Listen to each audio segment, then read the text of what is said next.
How's it going, Yankee fans? Welcome back to Fireside Yankees with Alex and Ryan. Hope everyone had a great weekend. Week 18 of football, quite boring. Lots of not very fun games, but nonetheless, we look to the hot stove today, Monday, and Jeff Passan of ESPN posted an article with some really interesting information about it. He said that the Yankees have, in fact, reached out to the Dodgers and have discussed the idea of Gavin Lux, and that they've been in discussions, it seems like for quite some time, Ryan, about Luis Arraez. And that's an interesting one. We've talked about Arraez, and we'll talk about his fit again. We'll talk about him financially, where he would kind of slot into this unit. We know he's a bad defensive player at second base. We know he's one of the best contact hitters in the sport. He's one of the best leadoff men in the sport.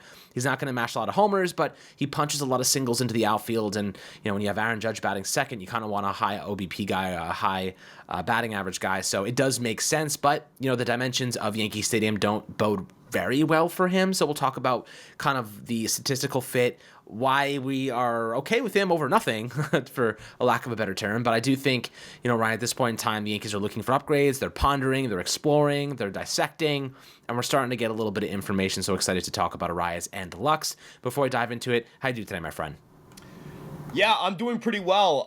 When we're looking at where the Yankees are at, number one, I think the biggest takeaway from this Jeff Passan article, not to say that individual interest on a certain player isn't the most important or isn't among the most important. It's that the Yankees are not done. The Yankees are not done. When we see where the Yankees are going right now, I think the biggest concern we had going into, the month of January was whether the Yankees were going to say, all right, pencils down, pens down. We're not doing anything else to address the lineup. That doesn't seem to be the case here. Passan indicates pretty clear that the Yankees are going to continue getting better and to continue to try to get better. Now, look, Luis Arraez and Gavin Lux are both imperfect solutions to a big problem for the Yankees, but I think I would agree, an imperfect solution to a big problem is still better than no solution. And, I'm sorry I don't consider DJ LeMahieu a major league starter. I just don't. I don't believe in that. I don't think he is. I don't think he's that kind of player. I think we were talking about someone who's completely washed offensively. Luis Arraez is the flawed player, and I think he's going to be the one that I'm going to start off talking about Arraez because Arraez is obviously the bigger name here. Look, he's a flawed player. He's a bad defender. He is a net negative on the base paths. He is not a particularly good base runner, not fast. He isn't going to play good defense at second or third base. But he is a good hitter, and that's something that the Yankees do want to add to their offense. They want to get better offensively, and especially in terms of OBP, the Yankees need a guy who can get on base a lot. I know that Arraez doesn't walk a lot, but he does get on base a lot because he hits for a high average. I said on this podcast, I basically compared him to Gleyber Torres, and I said, look, they're very similar players, and, if the Yankees are going to be, if the Yankees are, or if you're firmly against the idea of bad defense with Gleyber, you got to be against it with Luis Arraez. And look, I'm not going to back away from that. I think that these are two players who are pretty similar, but I don't think I ever positioned myself as someone who was so against bringing Gleyber back that I would rather do nothing. I think I said on this podcast, again, if I want him to try to move to third. That didn't happen, unfortunately. He got a better offer, or he got a better situation with Detroit because he gets to stay at second base. That's good for him. But I did say verbatim, if the choice was nothing or Gleyber Torres is better than nothing, and it wasn't really close to me. Luis Arraez, I'm in the same boat in that regard. Luis Arraez is imperfect. He doesn't help them get better defensively. He doesn't help them on the base paths. But you know what he does do? Make them better. And that's all that he needs to do. Now, last year at a 1.1 WAR, that's not encouraging. But he did play 47 games at DH and 69 of them at first base. That is seriously impacting the wins above replacement value right there. If he played more of his games at second base instead of first base and DH, which Yankees wouldn't be playing him at first base or DH much, if at all, then probably looking closer to like a 1.5, maybe 2 WAR year, which is still not great for Arraez, but it's better than nothing. It's better than a 1.1 WAR. He's not a good defender at second, but he is a good hitter. Again, he has a 123 WRC plus over the last 3 years. He projects for a 118 WRC plus. I mentioned my concerns about his, bat at Yankee Stadium, and from a BABIP standpoint, they're still true. I still, feel strongly about that. But if you look at his numbers and how he would have played in San Diego versus in New York, there's this great kind of app that was made by a buddy of mine, Jacob E_STL. He basically puts up kind of like it's a spray chart and what his WOBA would be if he played all of his games at Yankee Stadium versus at San Diego. Over the last 3 years, he would have had a 337 WOBA. That's down from 346, but a 337 is still pretty good. It would still be above average offense. We were talking about probably like a 120, 115 WRC plus hitter with a good OBP. Alex, I would take a 360 OBP and a 115 WRC plus from Arraez any day of the week. The Yankees need a leadoff hitter. They don't have one right now. Arraez fills a hole in the infield, and again, he fills a hole at the top of the lineup. What do you think about Arraez? What would you take to what do you think it would take to get him? And how satisfied would you be if their move was Arraez at second? I mean, listen, like, he's better than DJ LeMahieu. He's better than Oswald Peraza. He's better than Oswaldo Cabrera. So, like, yeah, I'll be happy with that because he kills two birds with one stone. You get a better offensive player than all those guys, and you get a leadoff man. So, yeah, like, am I going to be like, oh, no, he's a bad fit? I'll say, yeah, sure, there are some things that definitely question my logic when it comes to this fit in Yankee Stadium, but this is a guy that's going to make your team better. And I can't be upset with a move that's going to make the Yankees a better team, especially a move that's going to help Aaron Judge hit 2-run home runs and not solo shots, because we've seen a couple years ago when the Yankees were just hitting solo homers, they don't do a lot of damage. Like, they're great, and you can lead the league in homers, but if they're all solo shots, you're not getting much value out of it. You need a guy who's going to get on base a lot. And Arraez, obviously, he hit 314 last year, almost at a 35% on base rate. Again, the slugging is next to nothing. He's not going to hit a lot of home runs. Maybe, if you're lucky, he hits 10. That was his career high with Miami back in 2023.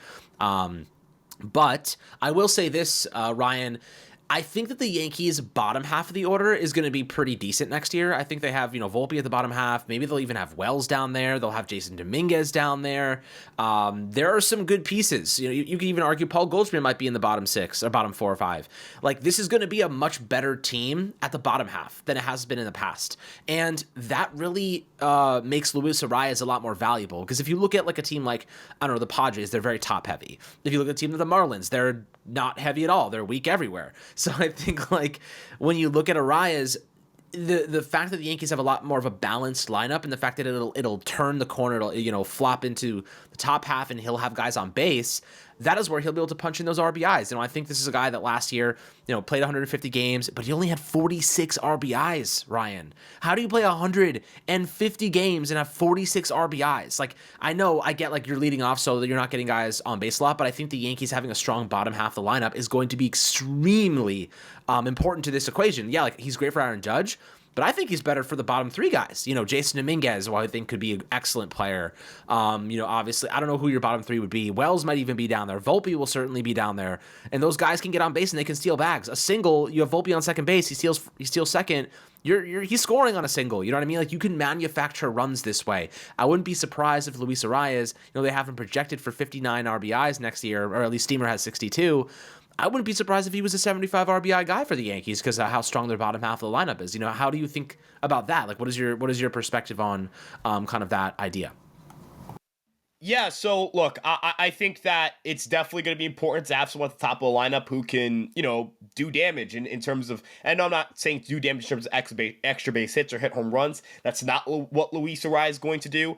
It's going to be more in the context of, can he, bring guys in? Can he get hits and drive runners in? Can he get on base and set the table for Aaron Judge? One thing that I find really, encouraging about if you were to have Luis Arraez at the top of the lineup is that I think Aaron Judge him hitting second creates a very obscure situation for a top of the lineup hitter, where you're gonna have someone who's going to see a lot of pitches in zone, and if they're gonna see a lot of pitches in zone, that doesn't bode particularly well for someone who's like their game is relying on just like getting on base by just working walks and not really for lack of better terms.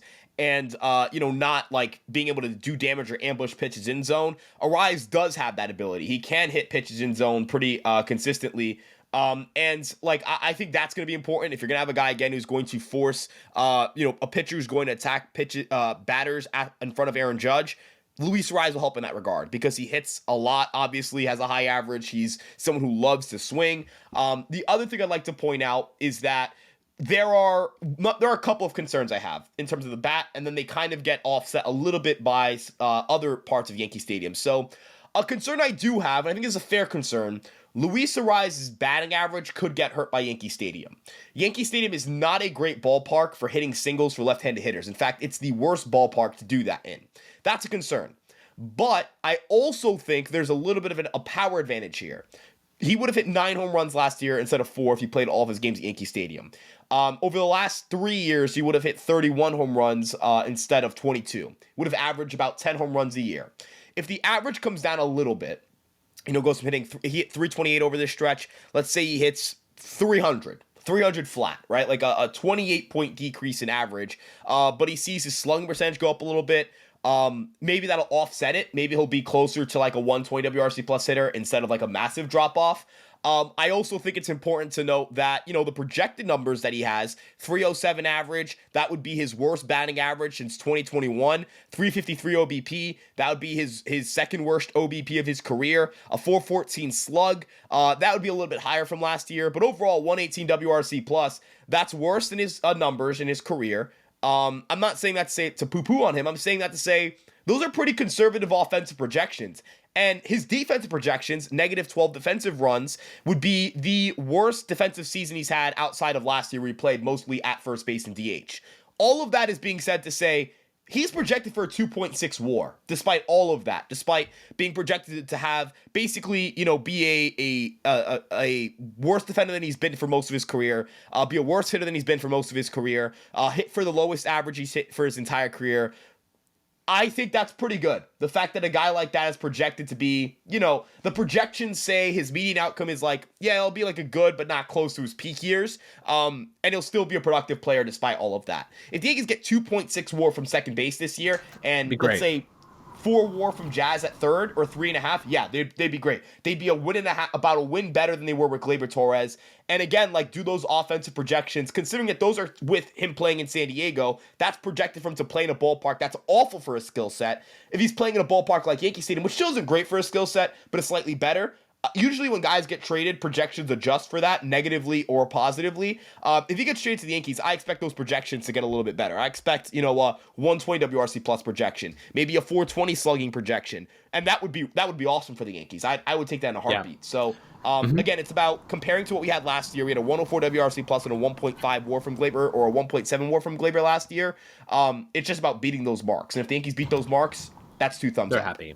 Absolutely. And, I just want to make it, kind of just rewind for a second, make it apparent that you're getting Arraez for his leadoff and offensive qualities. He's going to be, dude, he had -7 outs above average over 339 innings at second base. Like, guys, you thought Gleyber Torres was a bad defender. Luis Arraez is going to be horrific. Like, you're going to be like, holy hell, this guy is horrible. But he's a great leadoff hitter, and he can get on base and do some great stuff for you as the lineup turns over and for Aaron Judge. So you're sacrificing run prevention and good defense for one of the best leadoff hitters in the sport. So that's just understand that this is a very imbalanced player, a very polarizing player. He's going to be really good offensively. I wouldn't say really good offensively. He'll be capable of being really good offensively with upside, but he's going to be a horrible defensive player. And what are you willing to trade for him is the second question. He's under contract for one more season at $10.6 million, most likely, rather around that. He's in arbitration, so maybe he gets a little bit more, maybe 11 or 12. What are you willing to give up for him? I am not willing to give up anything substantial for Luis Arraez. 1 year of control. They're probably not going to extend him. What is the maximum amount that you'd be willing to give for a player like this? I'd say 2 players is kind of the number I'm going with here. I don't really want to give up 3 or 4 players unless these 3 or 4 players are largely unimpactful or a potential salary dump. Maybe you're trading Grisham, maybe you're trading Stroman. I don't really see a world where the Yankees would be able to trade Stroman for Arraez without eating a ton of money or attaching a ton of players. You know what I mean? I think that the one big thing here, too, that matters in this equation is that he's got 1 year left. He's got $14 million owed to him. I really doubt that the Yankees have to pay a ton to get him. It doesn't seem like the Padres are in a situation where they can just go, yeah, he's a 3-time batting champion. Give us a top prospect. They're gonna be like, what are you asking? What are you doing? Come on, you can't keep this guy. You can't make any. The Padres haven't made a notable addition at all. Like this entire winter, they can't really do anything until they free up money. So Arraez is definitely. Arraez is definitely someone where I think the Padres would prefer to get him off their hands. And the Yankees, I think, would be in a better position offensively with him. And again, I think the Yankees and the Padres match up well. Yankees have a surplus of reliever talent. They may want to free up a spot in their bullpen so they can sign Tim Hill. They have a surplus of first baseman. Does Ben Rice become part of this equation? Maybe at TJ Rumfield. I think the Yankees and Padres match up well. These two teams made a deal a year ago, and I don't think the Yankees are going to force themselves to trade for Luis Arraez. I think they'll be in this. They'll try to discuss it, try to find price points that match up. I don't know if there's hot stove today. If there is, then I guess we'll learn a little bit more. I can check in a second. I'm just opening up my Gotham Sports app because that's where it's on now. But if there is hot stove, I'm assuming that we're going to find out a little bit more about this. If you want, I put up together an article this morning of a mock trade. I said Cade Smith and Ben Rice. Even that feels like a lot in a sense. Like Cade Smith, probably a top 20 prospect in the organization. Rice is a big leaguer. I think that is a decent amount to give up. I think it would cost a little less, but it's certainly a deal I'm comfortable making if it's that or nothing. And I think that's the thing here, guys. Every single infielder we could possibly talk about comes with warts, right? Brandon Lau was probably the one player who I thought was closest to perfection in terms of like for the Yankees specifically. But even then, man, I mean, massive injury issues, and now we aren't really sure the Rays are going to trade him. That seems to have been poo-pooed on a little bit by Ken Rosenthal. Another player that I really liked was Ha-Seong Kim. Ha-Seong Kim's bat doesn't particularly work well at Yankee Stadium. That's another risk you're taking. So it's not exactly as if we're looking at a Yankees team or an infield market, and I don't think there's hot stove today based on the schedule, and yes. But kind of like there's no infielder we could possibly talk about, Alex, who's going to be like, check, check, check, check, check. It's check here, massive red flag, like Lau's an injury risk. Kim is coming back from shoulder surgery and may not fit well at Yankee Stadium. Who else? Gavin Lux. Like, Gavin Lux is interesting, but like, there's not a great track record of him being a successful major league player. I do think there's some fun tidbits with Lux, but, we are talking about a player who isn't like a pull happy lefty at Yankee Stadium.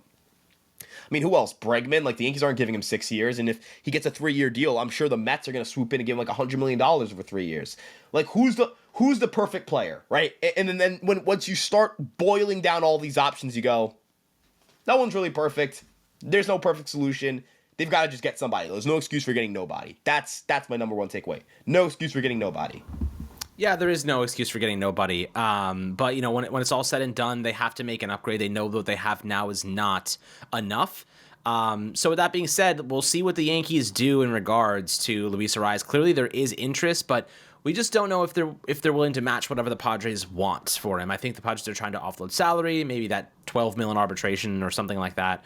They don't want to have on the books, and they have a little bit of versatility, in the infield now, acquiring Christian Walker and whatnot. So I do think that if you're the Yankees, you have to think about. Am I bugging? Did Christian Walker go to the Houston Astros? Sorry, not the Padres. Yeah. So I was like, I think I made a mistake. Yeah, it's all good. It seems like that they want to offload money. Doesn't look like they're bringing in a lot of players. So I do believe that they're probably willing to trade Arraez. The question is how much the Yankees willing to give up, and the fit. He makes you better. And I think that's where I kind of just crossed the line. Like, he makes you better. Offense is always going to be more valuable than suspect defense. So, you have Arraez in a big moment, and, you can live with that. You can live with Luis Arraez in the playoffs, and, he's able to get on base and do some good stuff, make good contact. As a playoff performer, he's played in only 14 playoff games. He's not been very good in those games. I know he played 7 this past season with the Padres. He had 226 across the board. He slashed 226 across the board. So, there's a lot of variance in playoff performance. He only has 58 plate appearances, so I'm not going to sit here and act like that's a big difference or a big talking point because it's such a small sample. But Arraez he makes you better. I'm happy with getting him over nothing, and I think that's kind of where I cross my logic kind of stands. Like, I'm happy with him over doing nothing, but we'll see. I don't think anything's imminent. I think the Yankees are still pondering and considering moves, so we'll see how things continue to progress. I know, Gavin Lux is another guy. I think we'll maybe talk about him later. Maybe tomorrow we'll break him down and why he would be a good fit. His second half numbers were excellent last year, and he's coming off that ACL injury. So I do think Lux could be intriguing for the Yankees. So we'll dabble in that and break him down for you guys tomorrow. That way we can spread out the content a bit because it's kind of slow right now. So we kind of want to make things last a bit longer. But guys, always happy to hear your perspectives down below in the YouTube comments section. Make sure to like and subscribe as always, and we'll catch you guys on the next Fireside Yankees episode.